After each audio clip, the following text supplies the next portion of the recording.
Most people think they know everything about Smokey Yunick's legendary Camaro.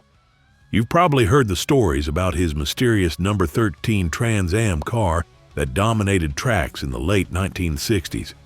And you might even know about some of his wild engineering tricks that pushed the boundaries of racing rules. But if you thought you knew the full story behind this automotive legend, you're about to discover just how wrong you are.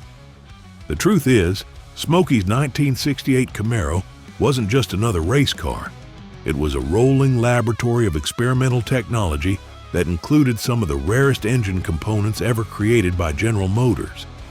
In the next few minutes, you'll discover 20 bizarre facts about this incredible machine that prove why Smokey Yunick was considered the most innovative and controversial figure in American motorsports. And stick around for the end, because we've saved a surprise fact about what happened to this legendary Camaro that will blow your mind. The so-called Hemi heads weren't actually Hemi at all. Here's where the legend gets its first twist. Smokey Yunick's famous 1968 Camaro didn't actually run true Hemi heads, despite what everyone calls them. Instead, the engine used experimental canted valve heads that General Motors engineers nicknamed porcupine heads because of their unique valve arrangement. These weren't the traditional hemispherical combustion chambers that Chrysler made famous with their legendary Hemi engines. The chambers were semi-hemispherical at best, featuring a completely different design philosophy that GM was secretly developing for Trans-Am competition. The canted valve design positioned the intake and exhaust valves at unusual angles, creating a combustion chamber shape that looked more like a wedge than a true hemisphere. This experimental setup was part of GM's attempt to create a small block engine that could compete with the high-revving Ford Boss 302 engines that were dominating Trans-Am racing.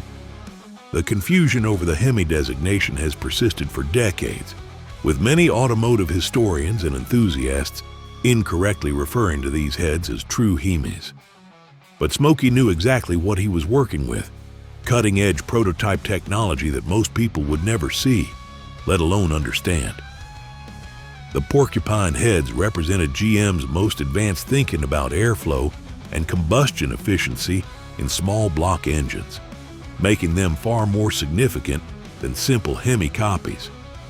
Only about 25 sets of these prototype heads were ever cast. What makes Smokey's Camaro even more remarkable is the incredible rarity of its engine components. General Motors reportedly manufactured only about 25 complete sets of these experimental canted valve heads for the 1968 Trans-Am homologation program. Each set included not just the cylinder heads themselves, but also the matching intake manifold and all the specialized hardware needed to make the system work. Think about that for a moment. We're talking about engine components so rare that fewer than 30 complete sets ever existed. This wasn't mass production by any stretch of the imagination. These were hand-built prototypes created in GM's experimental engine shop, where skilled machinists and engineers worked on projects that might never see the light of day. The limited production run was partly due to the complex manufacturing process required to create the canted valve chambers, and partly because GM wasn't sure the design would prove successful in competition. Each head casting required special tooling and precise machining to achieve the exact valve angles and port shapes that the engineers had calculated would optimize airflow. The fact that Smokey managed to get his hands on one of these incredibly rare sets speaks to his connections within GM and his reputation as someone who could make experimental technology work when others couldn't. Today, finding even one of these prototype heads would be like discovering automotive treasure, making Smokey's complete engine setup almost priceless from a historical perspective. The special cross-ram intake was unlike anything else GM made. The experimental porcupine heads required a completely unique twin 4-barrel cross-ram intake manifold that looked like something from a science fiction movie. This wasn't just a modified version of an existing GM intake. It was designed from scratch specifically to work with the unusual port spacing and angles of the canted valve heads. The cross-ram design featured two 4-barrel carburetors mounted perpendicular to the engine centerline, with long intake runners that crossed over each other to reach the cylinder heads. This configuration was supposed to provide better cylinder filling at high RPM by using the momentum of the incoming air-fuel mixture to pack more charge into each combustion chamber. The engineering behind this intake was incredibly sophisticated for its time, incorporating principles of fluid dynamics that wouldn't become common in production engines for another decade. Each runner was carefully calculated to provide the right length and volume for optimal power delivery in the Trans-Am RPM range. The manifold itself was cast aluminum, making it both lightweight and expensive to produce. Installation required special throttle linkages and fuel lines that had to be custom fabricated for each application. The visual impact was stunning. The twin carburetors sitting sideways on the engine created a distinctive profile that immediately identified this as something special. Unfortunately, the complex design also made the intake system difficult to tune and maintain, requiring constant attention from experienced mechanics who understood how the cross-ram principle worked. 7-bolt valve covers marked these engines as special. One of the most distinctive visual identifiers of Smokey's experimental engine was the unique 7-bolt valve covers that came with the porcupine head package. While most Chevrolet small blocks use simple stamped steel valve covers held on with just a few bolts around the perimeter, these prototype heads required specially cast aluminum covers with an unusual 7-bolt pattern. The extra bolts were necessary because the canted valve design created different stress patterns in the head casting, requiring more secure attachment points to prevent oil leaks at high RPM. Each valve cover was individually machined from aluminum billets, making them both lightweight and expensive to produce. The 7-bolt pattern wasn't random. GM engineers calculated exactly where each bolt needed to be positioned to provide optimal sealant under the extreme conditions of Trans-Am racing.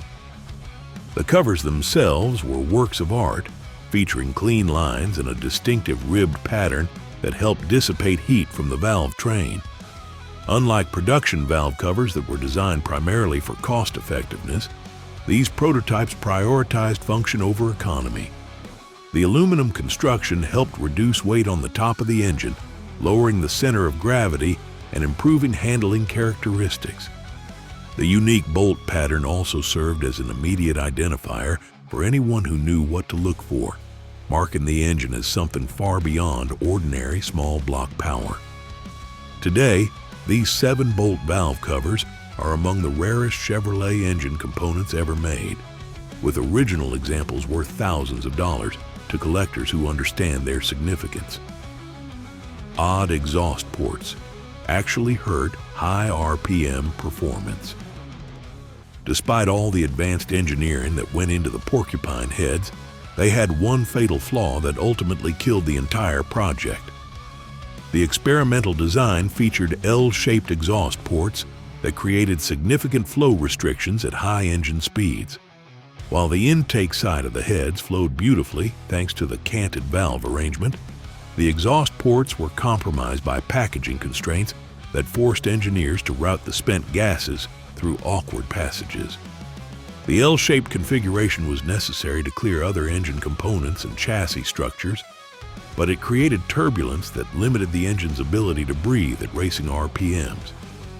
This flow restriction was compounded by the longer, heavier exhaust valves required by the canted valve design. The additional valve weight made it harder for the valve springs to control valve motion at high speeds, leading to valve float and power loss just when the engine needed to perform its best. GM engineers discovered these problems during dyno testing, where the porcupine heads initially showed promise at low and mid-range RPMs, but fell flat compared to conventional heads at the high engine speeds where Trans-Am races were won and lost. The exhaust port issues were so significant that they negated many of the advantages provided by the improved intake flow characteristics.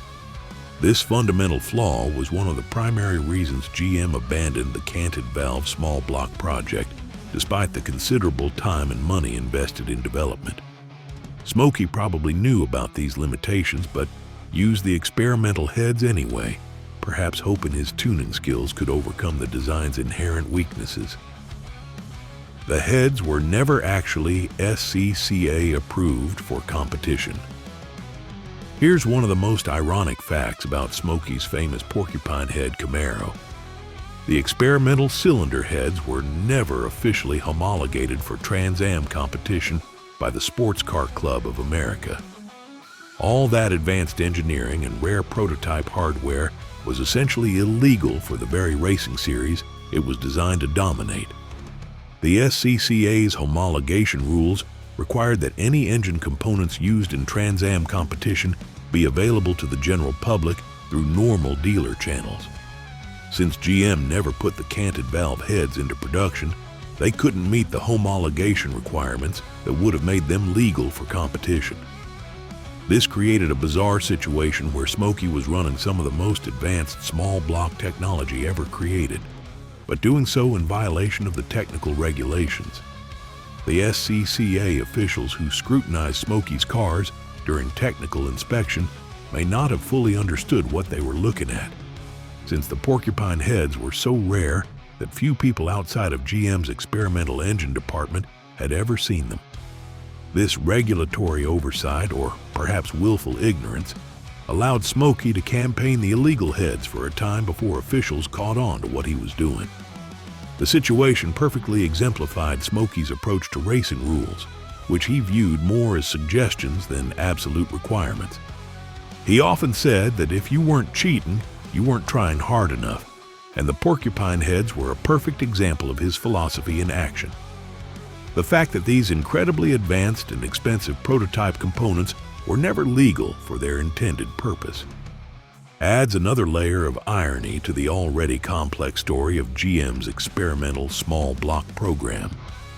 Hot Rod magazine discovered the heads in Smokey's back room. The automotive world first learned about these mysterious prototype heads through a 1977 Hot Rod magazine feature that documented their discovery in Smokey Yunick's legendary Daytona Beach shop. The magazine's photographers captured images of the rare canted valve heads sitting among the countless other experimental parts and pieces that filled Smokey's workshop. By 1977, the porcupine heads had become automotive archaeology, remnants of a failed GM experiment that few people remembered or understood. Hot Rod's coverage was significant because it provided the first detailed technical analysis of the heads for the general public, complete with photographs showing the unusual valve angles and port configurations. The magazine's writers were amazed by the sophisticated engineering they discovered, noting that the heads incorporated design principles that were just beginning to appear in contemporary racing engines. Smokey himself provided commentary for the article, explaining some of the theory behind the canted valve design and sharing his experiences with the experimental components. The Hot Rod feature revealed that Smokey had accumulated several sets of the prototype heads over the years, acquiring them through his connections with GM engineers who knew he could put the experimental hardware to good use. The article also documented some of the unique support components required to make the heads work, including the special intake manifolds and valve covers that were part of the complete package. This magazine coverage helped preserve the technical details of GM's experimental program for future generations of automotive enthusiasts and historians. Without Hot Rod's 1977 documentation, much of the engineering knowledge behind the porcupine heads might have been lost forever. The number 13 Camaro, became known as Mysterious Smokey's 1968 Trans-Am Camaro, earned the nickname Mysterious Number 13 due to its incredible performance and the secretive nature of its technical specifications. The car appeared at various racing venues throughout the late 1960s, consistently running lap times that seemed impossible for a small block Chevrolet. Competitors and officials were baffled by the Camaro's speed, leading to intense speculation about what Smokey had done to make it so fast. The black and gold paint scheme made the car instantly recognizable, but its technical secrets remained hidden beneath the hood. Track observers noted that the engine sounded different from other small blocks, with a distinctive exhaust note that hinted at unusual internal components. The mysterious reputation was enhanced by Smokey's habit of making secretive modifications that weren't immediately visible to casual inspection. He would often work on the car behind closed doors, emerging only when it was time for practice or qualifying sessions. This secrecy fueled rumors and speculation throughout the Trans-Am paddock, with competitors trying to figure out what made the number 13 Camaro so special. The mysterious designation stuck because even after technical inspections, officials couldn't always identify exactly what Smokey had done to achieve his performance advantage. Some of his modifications were so subtle or cleverly hidden that they escaped detection even under close scrutiny. The combination of outstanding performance and unexplained technical superiority made the mysterious number 13 one of the most talked about cars in Trans-Am history. Even today, automotive historians continue to debate exactly what modifications Smokey made to achieve his legendary performance levels. Riverside sandbag, shocker, left.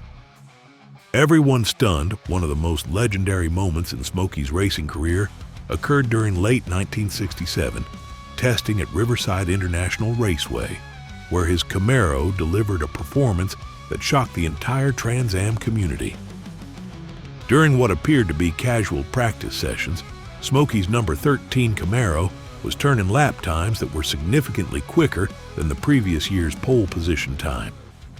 Other teams and officials couldn't believe what they were seeing on the timing sheets, a small block Camaro running times that seemed impossible given the known performance capabilities of the 302 cubic inch engine limit. The truly shocking part was that Smokey appeared to be sandbagging, running these incredible times without seeming to push the car to its absolute limit. Observers noted that he wasn't driving with the desperate intensity usually required to achieve pole position pace, suggesting that even faster times might be possible. The Riverside demonstration sent shockwaves through the Trans-Am paddock, with competitors frantically trying to figure out how Smokey had achieved such a dramatic performance breakthrough.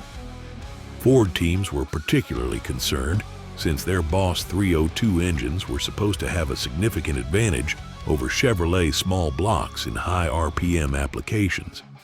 The casual nature of Smokey's fast laps made the performance even more impressive and mysterious. However, the celebration was short-lived because the car was subsequently bounced from competition during technical inspection. Officials found irregularities that they deemed illegal, though the exact nature of the violations was never fully disclosed. This pattern of outstanding performance followed by technical disqualification became a recurring theme in Smokey's racing career, adding to both his legend and his frustration with what he saw as overly restrictive rules. Bonneville records proved the engine's versatility. While most people remember Smokey's Camaro for its Trans-Am exploits, the car also achieved remarkable success in land speed record attempts at the Bonneville Salt Flats.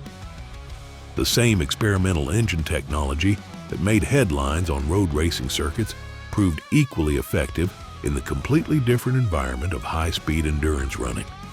Smokey's team set dozens of speed and endurance records using various engine configurations, demonstrating the versatility of their advanced small block technology.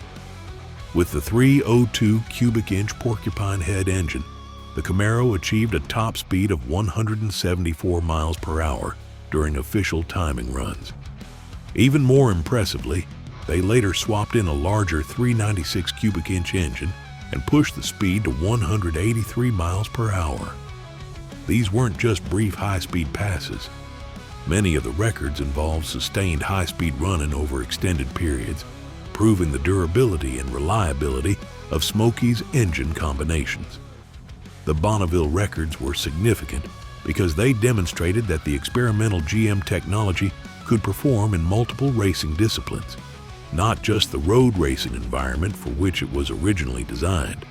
The Salt Flats testing also provided valuable data about aerodynamics and engine tuning that Smokey applied to his other racing programs. The high-speed runs required completely different gearing and suspension setups compared to road racing, showcasing Smokey's ability to adapt his basic package to different competitive requirements. The Bonneville success helped establish Smokey's reputation as more than just a Trans-Am specialist, proving that his engineering innovations had broader applications across multiple forms of motorsport.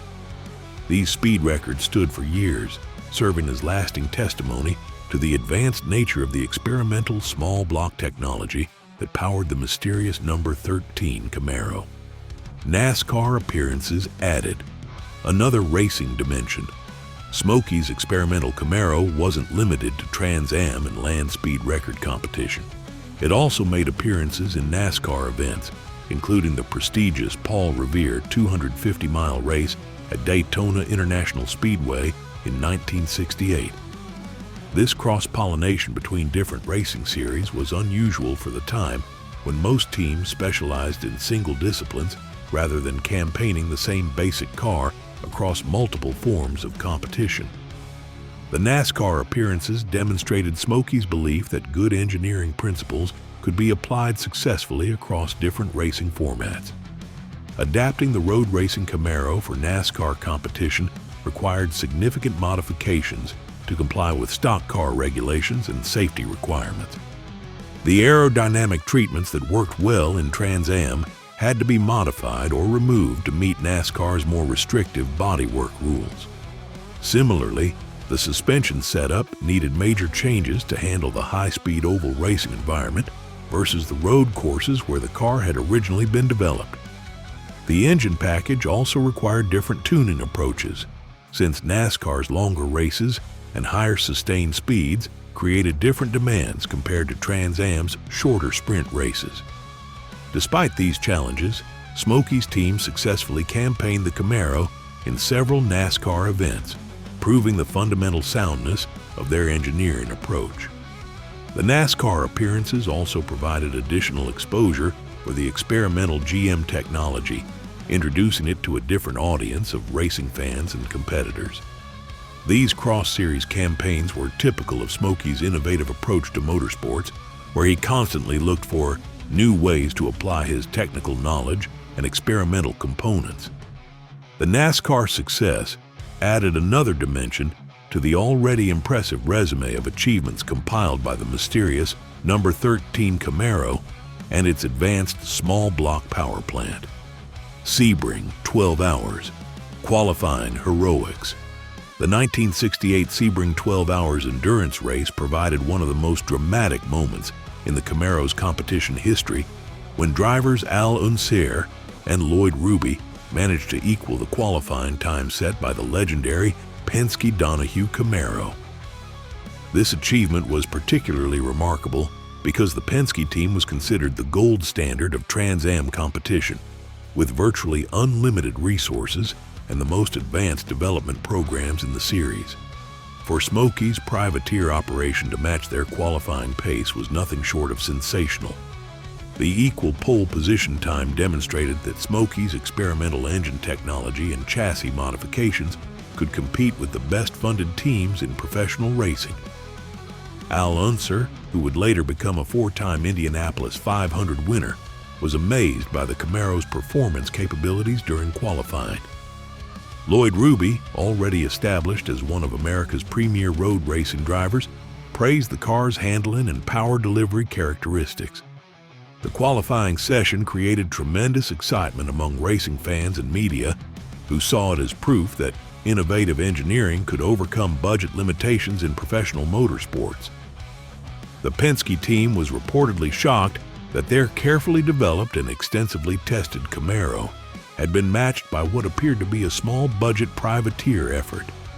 Behind the scenes, the equal qualifying times represented a validation of GM's experimental small block technology and Smokey's ability to extract maximum performance from prototype components.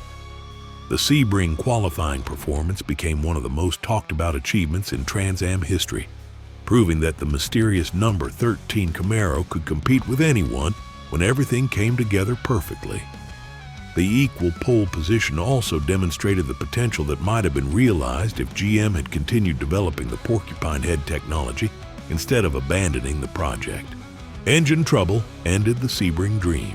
Despite the incredible qualifying performance that had everyone talking, Smokey's Camaro suffered a heartbreaking retirement from the 1968 Sebring 12 Hours after only 43 laps of competition.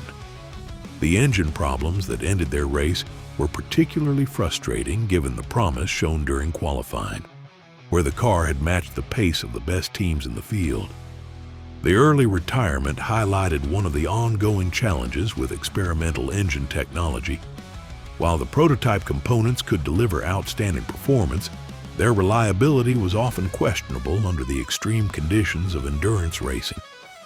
The specific nature of the engine failure was never fully documented, but it likely involved some aspect of the experimental porcupine head system that couldn't withstand the sustained high RPM operation required for competitive lap times at Sebring.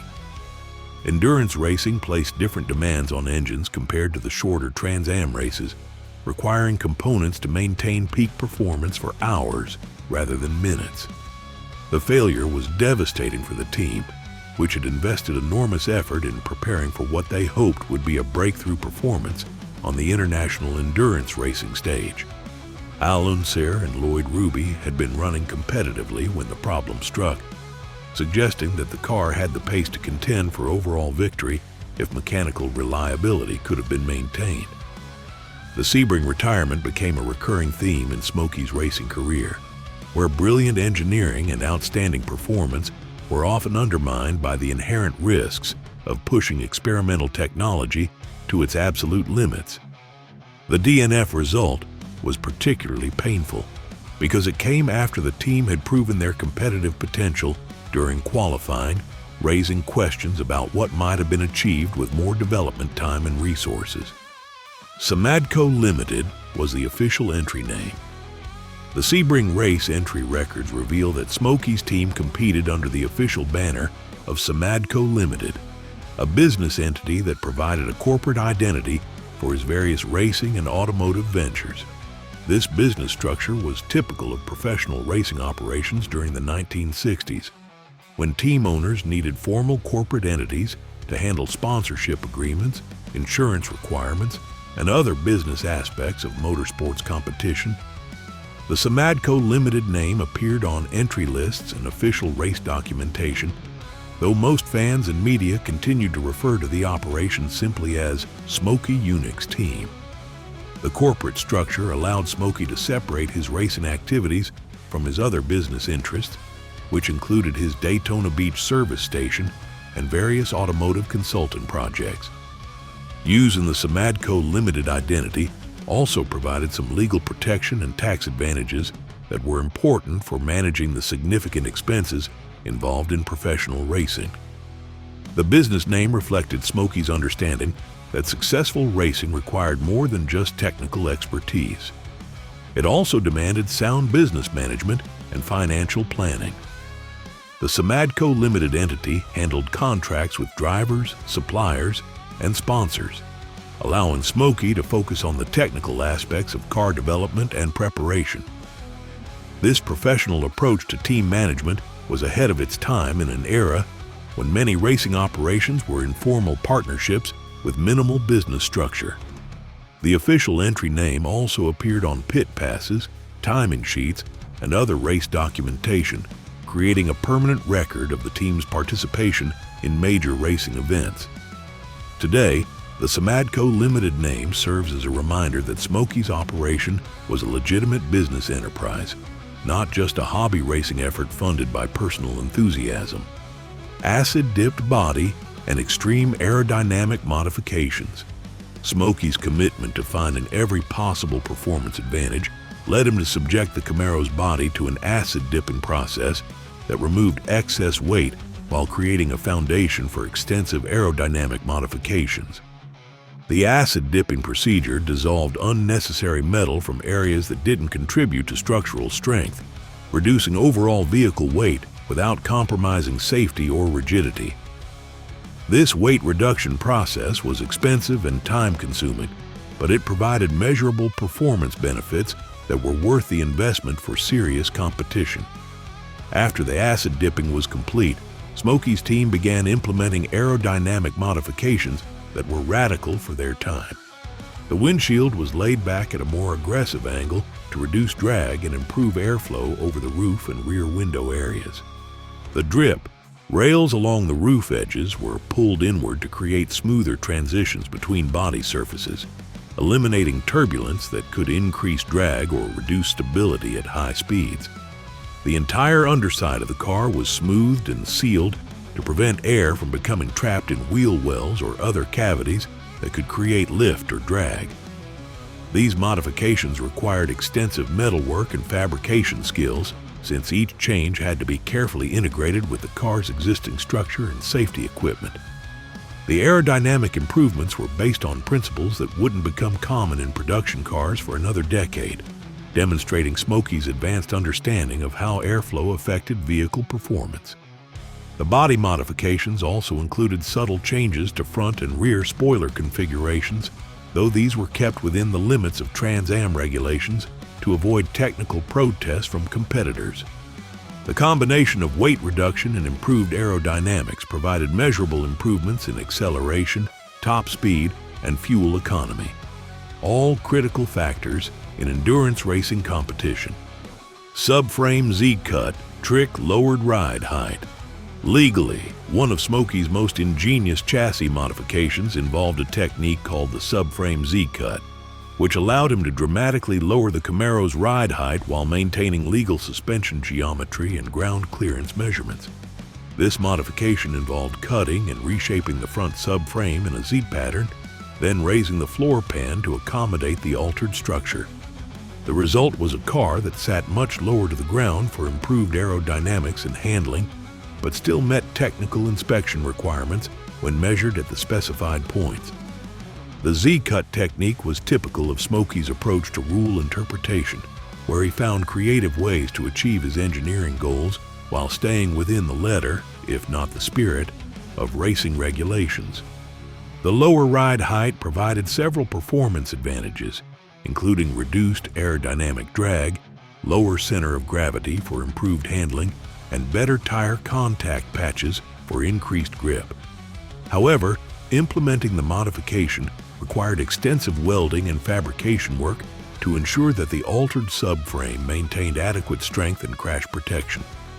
The floor pan modifications were equally complex, since raising the floor affected interior space, driver position, and the routing of various mechanical components.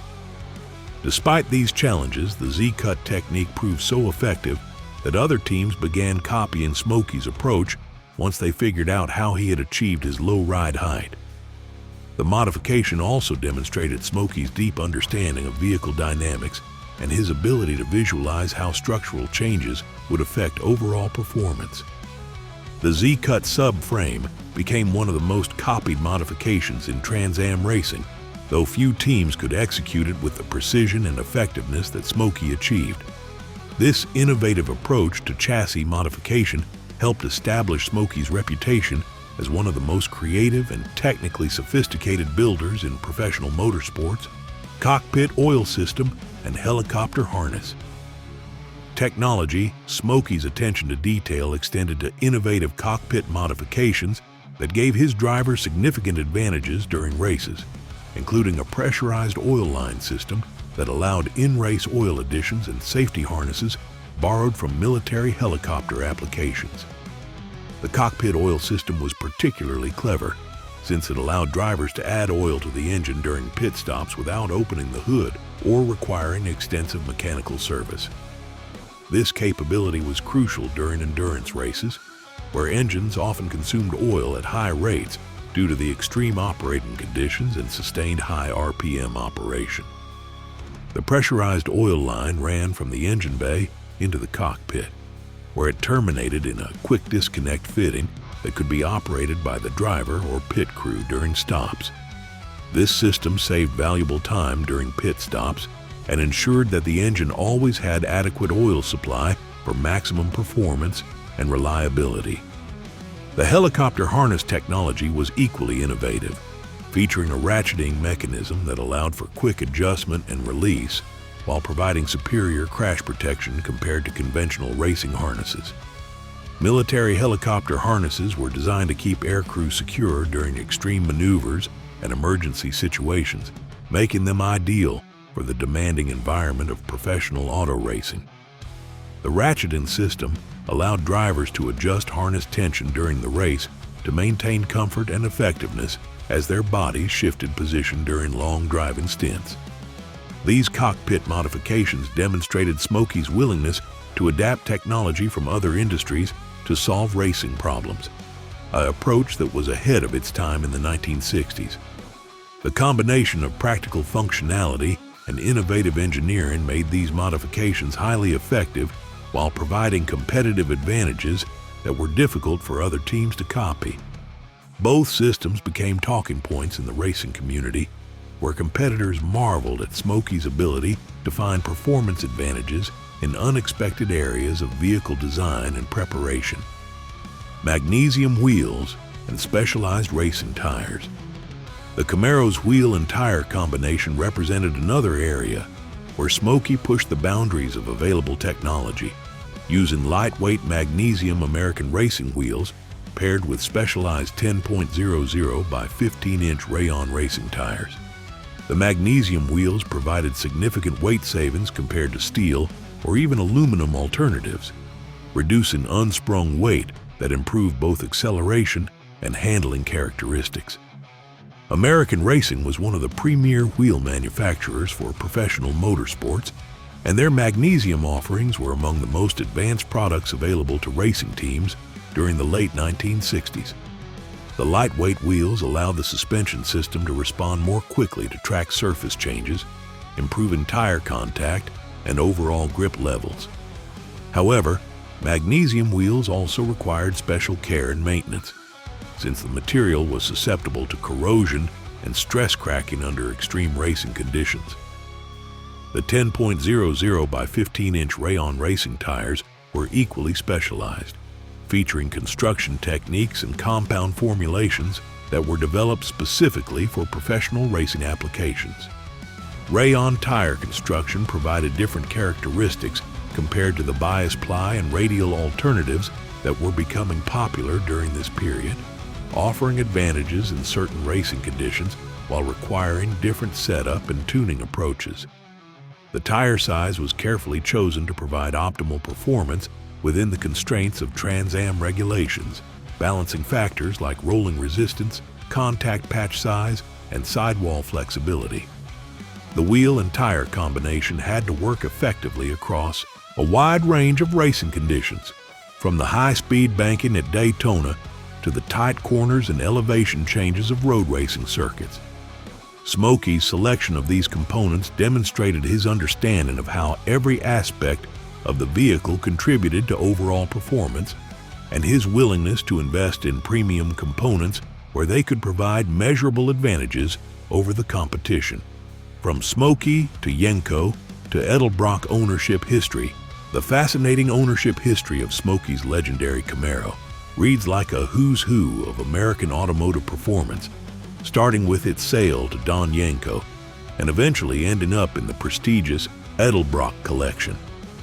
After Smokey finished his racing campaigns with the car, it was sold to Don Yenko, the legendary Chevrolet dealer and performance car builder who had established his own reputation for creating some of the fastest muscle cars of the era. Yenko continued campaigning the Camaro in various racing events, adding his own modifications and tuning expertise to the already impressive package that Smokey had created.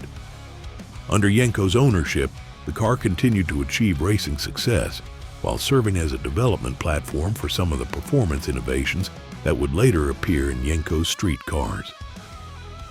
The transition from Smokey to Yenko represented a passing of the torch between two of the most respected names in Chevrolet performance, ensuring that the car remained in knowledgeable hands that could appreciate and maintain its unique technical features. Don Yenko's involvement with the car also helped preserve its historical significance and racing provenance during a period when many competition vehicles were being scrapped or forgotten. In 1993, the Camaro was acquired by Vic Edelbrock Jr., whose family company had been synonymous with American performance for decades. The Edelbrock collection became the car's final home, where it was carefully preserved and displayed as an important piece of American motorsports history. Under Edelbrock ownership, the Camaro received expert restoration and maintenance that ensured its survival for future generations of automotive enthusiasts. The progression from Smokey to Yenko to Edelbrock created an unbroken chain of ownership by people who understood and appreciated the car's unique place in racing history. 2025 Auction Spotlight. The legendary Smokey Yunick Camaro made headlines once again in 2025 when it appeared as a featured lot at the prestigious Bonham's Quail auction, representing the end of its long tenure in the Edelbrock collection. The auction represented a rare opportunity for collectors to acquire one of the most significant race cars in American motorsports history, complete with its documented provenance and unique experimental engine technology. Bonhams recognized the historical importance of the vehicle by featuring it prominently in their auction catalog and marketing materials, highlighting both its racing achievements and its role in GM's experimental engine development programs. The pre-auction publicity generated tremendous interest from collectors, museums, and automotive historians who understood the rarity and significance of the porcupine head engine and the car's connection to three legendary figures in American performance. The auction catalog documentation provided detailed information about the car's racing history, technical specifications, and ownership provenance, creating a permanent record of its importance to American motorsports history. Potential bidders included private collectors, automotive museums, and corporate collections that specialized in significant racing vehicles and prototype automotive technology. The sale represented not just a change of ownership, but also an opportunity for the car to potentially return to active display or even demonstration use under new ownership. The Bonham's Quail auction was an appropriate venue for such a significant vehicle, given the event's reputation for featuring the most important and valuable collector cars in the world. The auction results would establish a new benchmark for the value of significant Trans-Am race cars and experimental automotive technology from the classic era of American motorsports. The sale also marked the end of an era, as the Edelbrock collection dispersal represented the conclusion of one of the most important private automotive collections in American history. That's all for today, folks. If you enjoyed this video, don't forget to subscribe and hit that like button so you don't miss the next one. See you there.